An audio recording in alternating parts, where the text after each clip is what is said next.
Good evening, America, and welcome to the legal circus that nobody bought a ticket for, but everyone showed up to.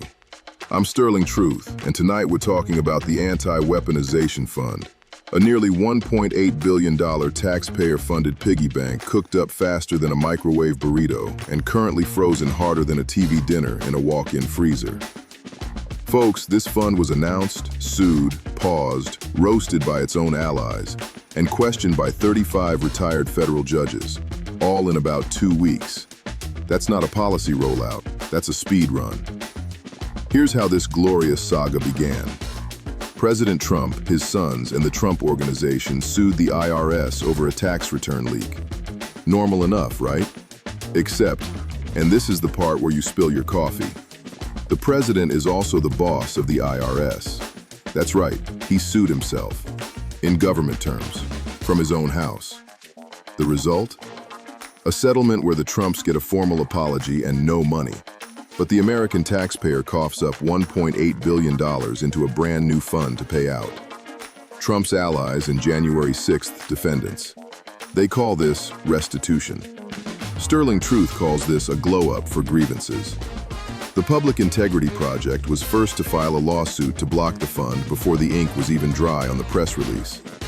Then Democracy Forward waltzed in and filed their lawsuit on Friday like it was a standing brunch reservation.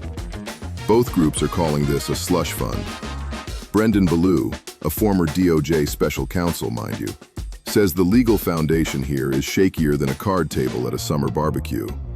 A federal judge has already ordered, nothing goes in the fund, nothing goes out of the fund until the courts can have a proper look. The fund is currently sitting in judicial timeout, staring at the wall, thinking about what it did. 35 retired federal judges signed a letter calling this whole thing unprecedentedly fraudulent. 35. That's not a dissent, that's a chorus. Here's the chef's kiss moment. Senate Majority Leader John Thune, a Republican, the president's own Senate leader, said he wasn't given a heads up about the fund and that it would have been nice if he had been. Sir, would have been nice.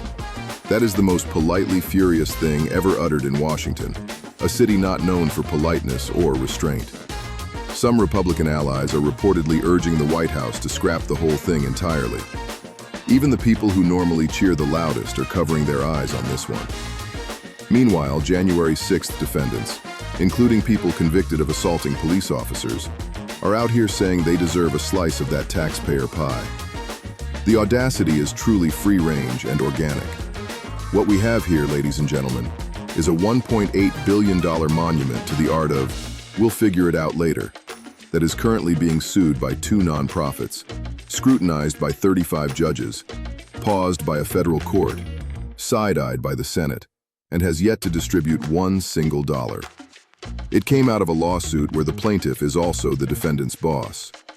93 House Democrats called it corruption unparalleled in American history.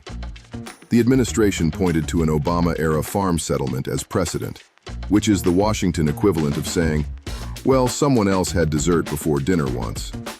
Sterling Truth's prediction? This fund will spend more time in courtrooms than a Law & Order SVU marathon before a single check gets cut. Stay tuned, America. This one's got seasons left in it. Check it out. If you dig this content, please subscribe, like, and share. Peace out.